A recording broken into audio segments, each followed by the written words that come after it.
humano passa por essas questões que parecem que vêm do nada, e agora eu vou desvendar isso com vocês. Ninguém vai sentir uma dor de cabeça do nada. Ninguém vai sentir uma tristeza do nada. Ninguém vai sentir uma ansiedade do nada.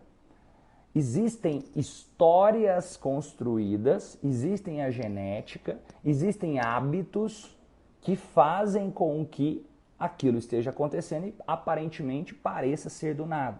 Um exemplo prático. A pessoa fala assim, meu Deus, eu fico triste do nada. Mas espera aí, como foi a história de vida dessa pessoa? Como foi a infância dela? Como foi a adolescência dela? Eu sinto raiva, Como foi o relacionamento com os pais? Como foi o relacionamento com o cônjuge? Como tem sido o relacionamento dela com ela mesma? Vocês estão entendendo isso? Aí, de repente, vai se juntando aquele monte de coisas e é como se fosse, para entender melhor aqui, eu gosto de usar essa metáfora, mas é como se fosse um copo de água, nesse caso aqui uma garrafa. Tá aqui. Se eu vou colocando água, quando derrama, não é porque derramou do nada. Se derramou, existe um monte de coisas que vieram acontecendo, desde o tamanho da garrafa, porque o tamanho da garrafa, para entender assim, ó, bem claro para vocês, não é só a questão das coisas que acontecem. O fator genético também influencia. Só que o fator genético, ele é o tamanho da garrafa. Ninguém nasce com depressão, ninguém nasce com ansiedade, ninguém nasce com a fobia. Eu quero que vocês compreendam que, por exemplo, essa garrafa que eu mostrei, ela é maior do que se eu pegar, não tem um copo aqui, mas se eu pegasse isso daqui, colocasse água aqui dentro, as chances são que rapidinho iria começar a transbordar, porque é curto. Mas isso aqui foi a genética. O que eu posso fazer? Eu posso trabalhar para aumentar o tamanho do meu recipiente e eu posso trabalhar para evitar de colocar eventos estressores, eventos que de alguma forma vão encher o meu recipiente para algum tipo de transtorno emocional. Seja ansiedade, seja a depressão, seja o transtorno bipolar. Assim, olha que interessante isso. Tem algumas pesquisas que mostram que até mesmo esquizofrenia, que é um transtorno mais sério, a esquizofrenia geralmente acontece em situações de pessoas que vivem momentos de pressão e não conseguem viver aquilo que elas são. Olha que interessante isso.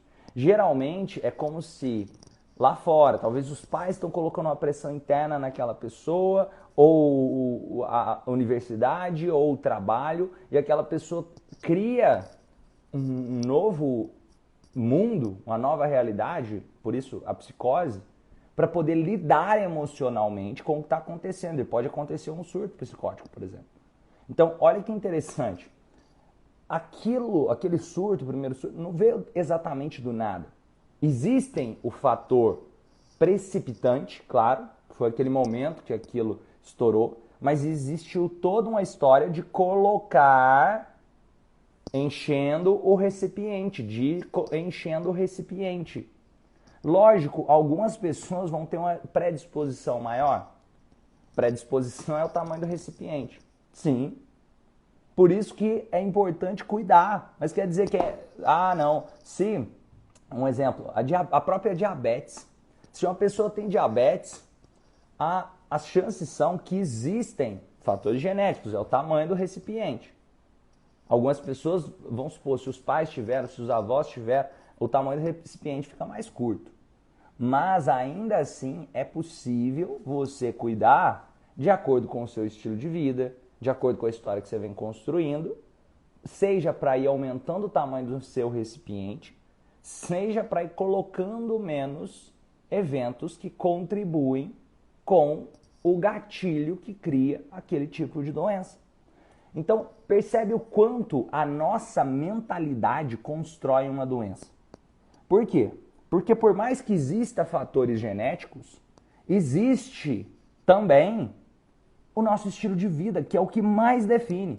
Porque eu posso ter um recipiente curto, mas através do meu estilo de vida, eu consigo trocar aquele recipiente curto por um recipiente um pouco maior. E se eu pego e eu me transformo, mesmo que eu não tenha um recipiente gigantesco, como talvez alguma pessoa pode ter a sorte de nascer com um recipiente muito maior, eu crio mais resiliência e através do meu estilo de vida eu consigo não encher aquele recipiente. Então, assim, eu consigo evitar vários tipos de transtornos. Inclusive, agora, o que acontece com o meu filho? Eu passo geneticamente um recipiente maior para o meu filho, ao invés de meu filho ter que lidar com um recipiente menor de uma vez. Por quê? Porque nós nos adaptamos, nós evoluímos. Então, é importante, se você deseja, de alguma forma, passar coisas boas para o seu filho, para os seus netos, para as suas próximas gerações, você tem que começar a trabalhar isso em você, esse desenvolvimento.